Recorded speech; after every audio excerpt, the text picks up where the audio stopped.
This is an interesting video you're about to see on Mythbusters, a TV show. What the myth was, can water protect you from a bullet? In other words, if somebody were shooting at you, if you could dive under the water, would you be protected?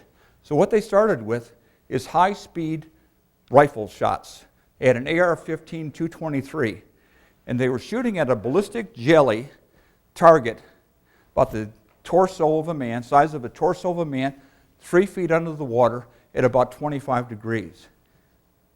They couldn't hit the target with a 223 AR-15. They tried a 270, couldn't hit it. The bullets exploded in the water. They were going so fast that the water created so much resistance that they couldn't penetrate even 3 feet of water. So they said, we'll do it now. We'll use the most powerful over-the-counter gun, so to speak, the 107 rifle. This is interesting. Gun in town at 3,000 feet per second. I don't know whether you understand what is about to happen here, but this is the M1 Garand. Yeah. This is the 50 caliber. The M1 Garand holds 150 grains. This one is 600 grains. Eyes and ears, this is the 50 caliber at 10 feet. 1.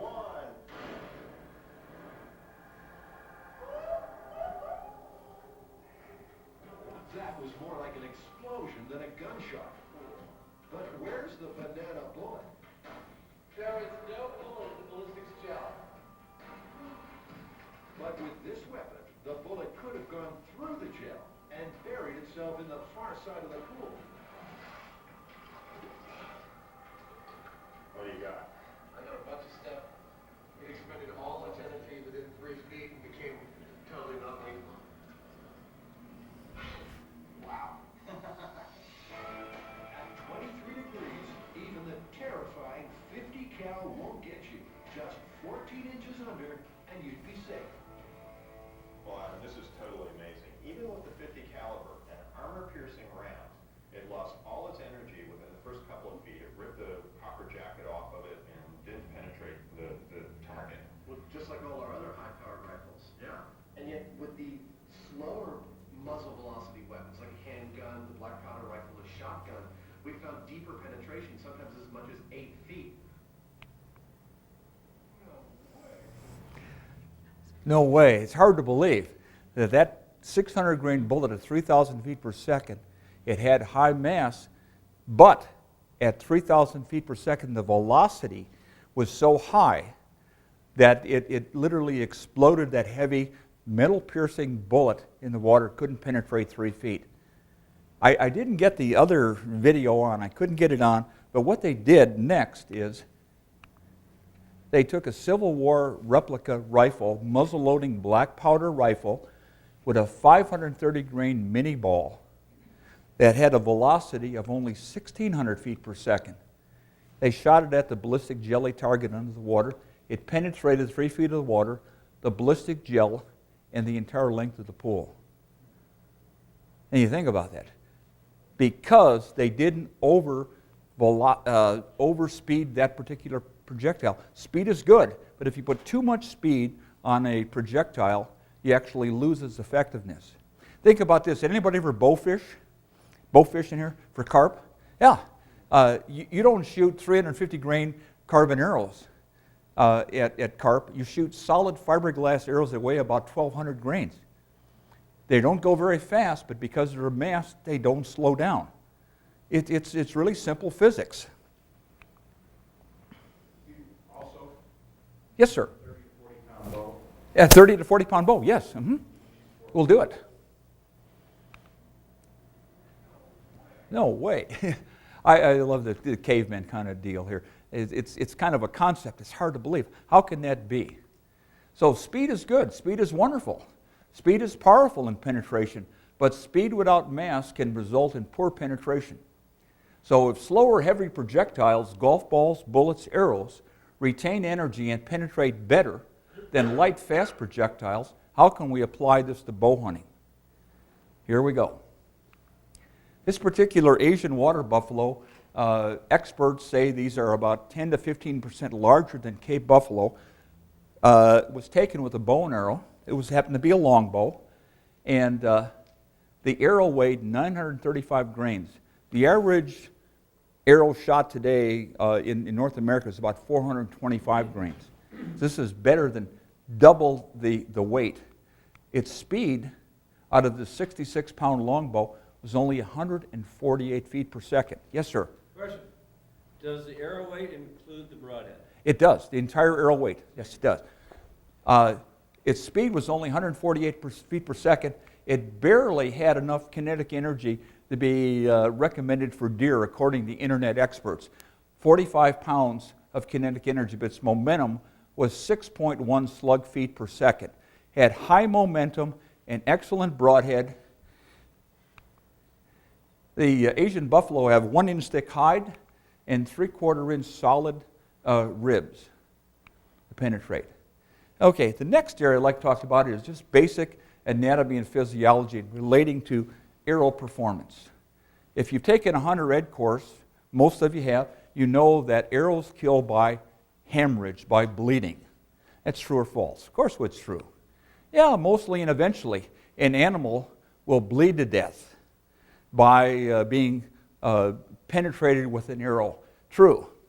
However, how can we speed up this process and therefore make it more effective and humane? As bow hunters, this is our responsibility, in my opinion. How can we make this more effective and humane than it is right now? Well, it's simple. We deprive the brain of oxygen. Forget about the blood. Think about depriving the brain of oxygen. And we know the brain is oxygenated with blood that has oxygen molecules bonded to it. So if we can reduce the amount of oxygenation to the blood, we simply put the computer to sleep. You've probably heard this expression. Somebody was in a car accident and they were considered, quote, brain dead. Very unfortunate description. Their heart is beating fine, their lungs are working, their liver's working, everything's working, but their brain is dead. They consider that person biologically dead, and the term is they've taken them off life support.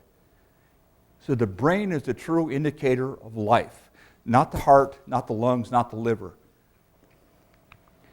So how do we do that? Well, we shut down the way we oxygenate blood, lungs, as quickly as possible. Let's look at a brief lesson of physiology. Physiology is basically how the body works. If no oxygen is carried by the blood, it's lights out for the brain. It doesn't really matter if the heart is still pumping blood. Oh, I got a great blood trail on that deer or animal, because the brain activity is the true indicator of life. Okay, how are animals killed in a slaughterhouse? The Department of Agriculture has standards for killing animals. We as hunters don't, believe it or not. There's no standards. We see the advertisements, oh, great blood trail, a bucket of blood, crime scene, all this kind of, but there's really not a standard for killing animals. The Department of Agriculture says animals that are harvested or killed in a slaughterhouse are killed by a stun gun. Causes instant brain death. This is an interesting study. In the 70s, the Department of Commerce had a lot of pressure on it concerning the fur seal harvest in the Aleutian Islands in Alaska. And for 200 years, starting with the Russians and the Aleuts, these fur seals were killed by clubbing. Brutal. Brutal. They said, this is too inhumane. So what they did is they hired a company to actually study how these animals could be killed more humanely. So this study consisted of putting electroencephalographs on the brain, electrocardiogram on the heart, and measured brain and heart activity. And what they did with these seals is they electrocuted them, they gassed them, they shot them. They did all types of things to determine what's the quickest way to kill these animals. You know what they found out? Privilov Club was the quickest way, most humane way to kill these animals because it caused instant brain death. Here's an example about, let's say, brain oxygenation. that you could relate to, I know I could relate to. Get a roll of duct tape and go outside your house, pull some duct tape off, put it over your mouth so you can't breathe through your mouth. Take another piece of duct tape and tape one nostril shut. You can still breathe. Now run around the house. Okay? You can do it, but you'll notice you're struggling. It's kind of like only having one lung that's oxygenating the blood. You can do it, but you get short of breath. You might even get a little dizzy because not enough oxygen is bonding to the blood. Now take that piece of duct tape that you've got there and tape both nostrils shut and run around the house. See how far you can get before you have to pull that duct tape off your mouth, because you're going to get dizzy and you're going to pass out and you're going to die if you don't pull it off. Your heart is still beating and you would be leaving a great blood trail, but the computer is shutting down because it doesn't have oxygenated blood. So keep that in mind as we go on to this next section. Brief anatomy lesson now. This is a cross-section of the human chest, an illustration, and the arrow that here represents, let's say, the broadhead arrow. And it's penetrated the chest wall, and it's lacerated the lung. And what happens is air and blood escapes from the lung, and it starts forming a blood-air blister between the chest wall and the lung. So what happens is during inhalation, these intercostal muscles pull out and the diaphragm goes down, the lung inflates. It can't do it. It can't inflate. So there's no oxygenation that takes place in the damaged lung side. So in bow hunting, if you have an arrow that penetrates only one lung, you have a possibly lethal chest wound with one lung collapsed. Okay, possibly lethal. People have survived being shot or stabbed in one lung. Either survived by themselves or survived during surgery. However, the best way to collapse both lungs is to use an arrow that can completely penetrate the entire chest cavity. So if we have this collapsed lung on both sides, okay, there's no transfer of oxygen to the blood, and it's the same as placing that duct tape over not only your mouth, but both nostrils. It's very highly probable that you'll have a lethal chest wound.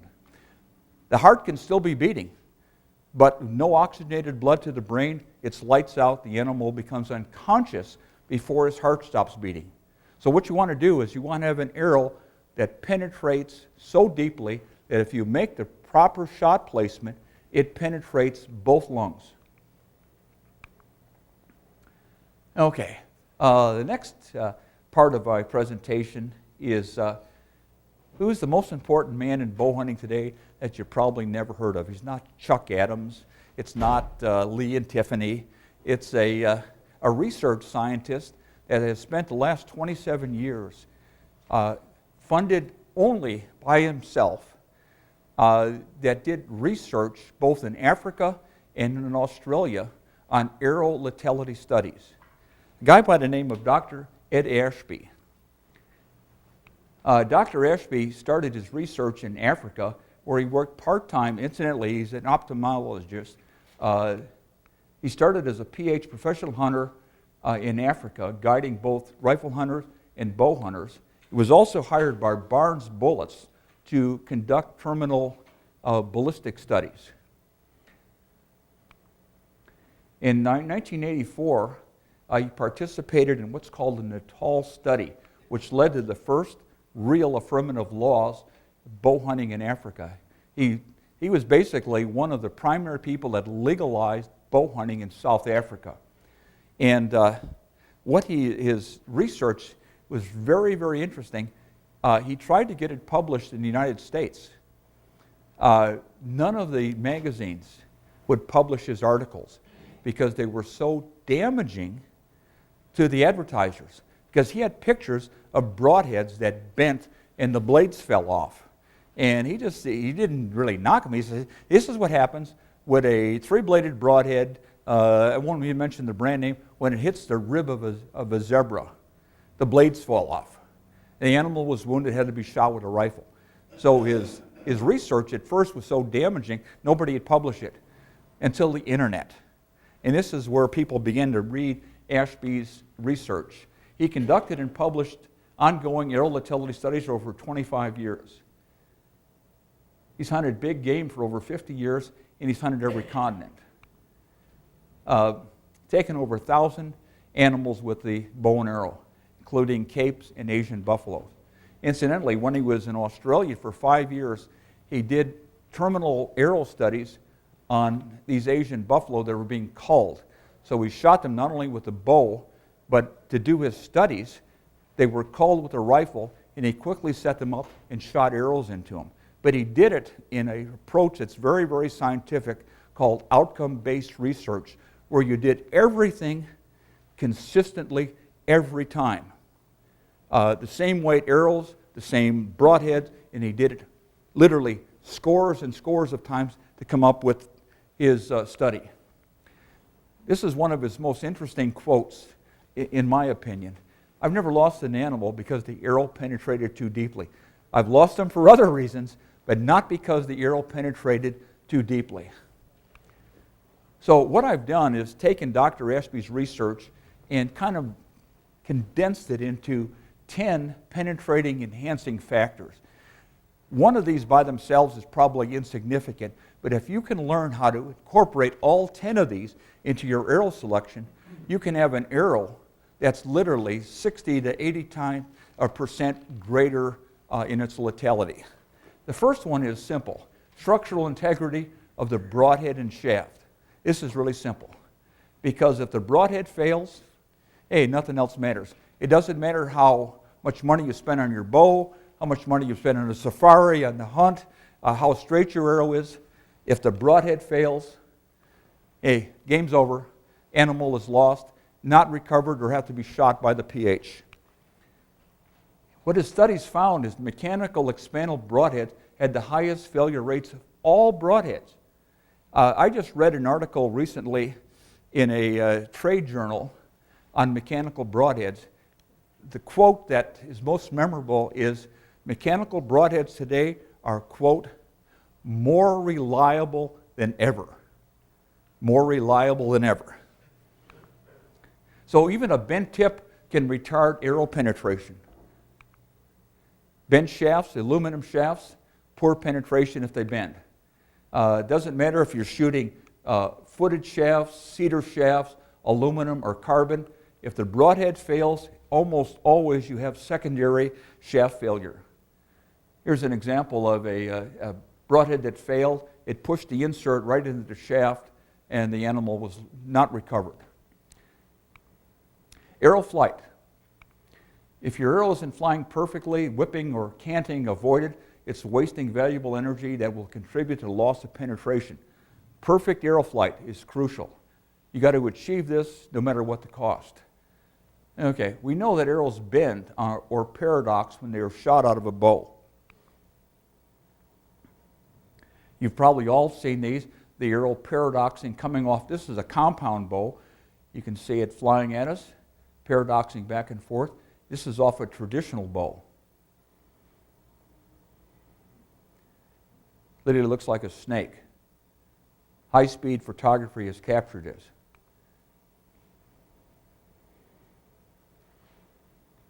So we know that arrows bend or paradox when they're shot out of a bow. Why is it important? Because the faster an arrow can straighten out of the acceleration paradox, the bending, the less drag it will have flying through the air. It's as simple as that. If it straightens out quickly, less drag. Remember, perfect arrow flight. But arrows, according to the law of physics, if they bend when you accelerate them, they're going to bend when they decelerate. This is an interesting shot. Caribou leg cut right in half, but if we look at it in stop action, look at the bending that is taking place in that arrow while bone fragments are still flying. Let me go back and show you that one more time. It's really interesting. Here we go. Arrow cut in half, and then the stop action of the paradox. Look at particularly the first, look at the bending that arrow is taking place in just nanoseconds, it's straightening out. So the faster your arrow can straighten out when it hits a target, the better the penetration. So for the quicker the arrow can straighten out when it decelerates as in striking in, the less drag it has, the greater the penetration. Arrow forward of center. Maybe some of you have heard about this concept in arrows. Very, very important. High forward of center is not a new concept. It's been around a few thousand years. Here's a photograph of an Aleut sea otter arrow. It had 32% forward of center. And then the English war arrow, 1,200 grains, 400 grain iron point, 28% forward of center. Your modern bows that are you shooting today with carbon arrows that weigh 425 grains with maybe 100 grain points on them have a forward center of about 7%. Very, very lightweight forward of center. So how do you measure the forward of center? It's actually pretty easy. You measure from the belly of the nock to the end of the shaft, not the broadhead, and then you find the middle of the arrow, and then you put it on a balance point, a beam, and you measure the distance from the balance point to the center of the shaft. And you can calculate. Many of the websites will actually have calculators where you can just type that in, total length 30 inches, the balance point 18 inches, calculate. It comes up with a percent of forward of center of 10%. This is really important if you learn how to do this with your arrows. Here's an example of simple projectiles. Which one of these will fly the best? Let's say you've thrown it at a dartboard. These are samples.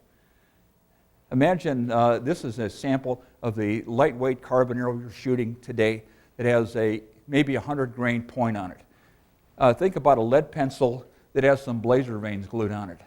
It's relatively lightweight, therefore you can throw it pretty fast, but it has a very lightweight point, therefore a very low forward of center. Some of the manufacturers now are getting onto heavy arrows. Let's make our shaft heavier. Here's an example of a heavier arrow shaft. You know what I'm talking about. These are the dangerous game arrows. They're 17 grains per inch. They're simply a nail. They're heavier, they have more mass, but they haven't increased the forward of center. They still shoot lightweight points on them. They've got more mass, but they don't have the mass in the right position. Think about the dart. It weighs the same as that nail, but all of its weight is in the forward section. Has a very lightweight tail, needs very little in the way of guidance. So imagine throwing a nail at a dartboard and then throwing a dart at the board. The forward of center becomes a projectile in which the point pulls it. Let me go back here. I'm hitting the wrong button. Okay, this is an interesting test I'm about to show you. I made a miniature bow out of a coat hanger, and I made arrows out of soda straws. But what I did with the arrows is I weighted them with a 1-inch section of pencil. And this first one at the top represents the standard lightweight arrow with about a 7% forward of center. And there's one about a 10 or 12%. I've moved the same weight forward, and then I put that weight up in the very end of this soda straw. Okay? So it's the same weight, but I moved them forward. This is an interesting test. Okay, I've got the bow, I've got the arrow. I'm going to elevate it at about a 45-degree angle, pull it back to the tip. I'm going to shoot it down the hall here. Okay, here we go. 45 degrees, pull it back to the tip. Watch the way it flies. Okay, now this second soda straw, same length. It has not only one chunk of pencil in it, representing the same weight, I've added a second one. So this arrow weighs twice as much. It has a very, very high forward of center. Okay, this should nosedive. You heard about that, nosediving. Hey, my point weight is so heavy, it's going to nosedive. Watch this. Here we go. Pull it back 45 degrees. How can that happen? Simply, we've changed the forward of center, and we've actually doubled the weight. So people that are concerned about shooting heavy points because the arrow will nosedive, it's a fallacy. The law of physics proves that doesn't work.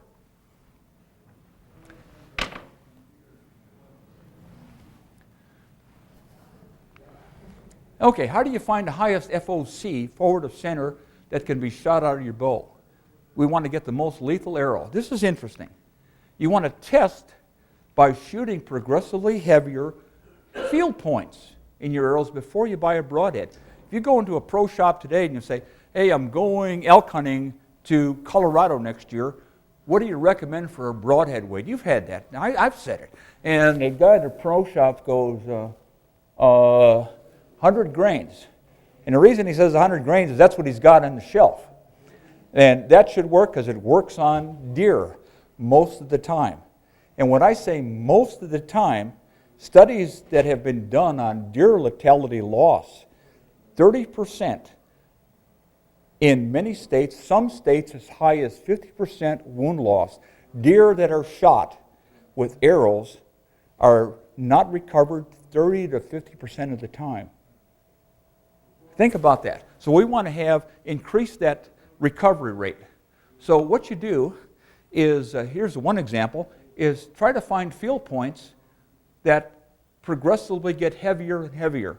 And start off with the lightest field point and shoot it at your normal hunting range, maybe 30 yards, 35 yards, whatever you shoot. And if 100 grains shoots well, go up to 125 and see how it shoots. If it shoots the same, keep going up until one of three things happen. What do you look for? You want to try to achieve, according to Ashby, a FOC of about 19%. That 19% in penetration, as Ashby has tracked it in his studies, it goes along 7, 8, 9, 10, 12, 14, 15. When the arrow hits 19%, the penetration factor just went really straight right up and down. So try to get an arrow with at least 19% to start with. And you want to get clean arrow flight. You don't want any whipping or overspining the arrow, and acceptable trajectory. So acceptable trajectory is basically you found a very heavy point that flies well, it's clean, but it shoots like a solid fiberglass carp arrow. It's not an acceptable trajectory. Okay, broadhead mechanical advantage, number 4. We talked about this starting at about 300,000 years ago. What is mechanical advantage? Mechanical advantage is an indication of how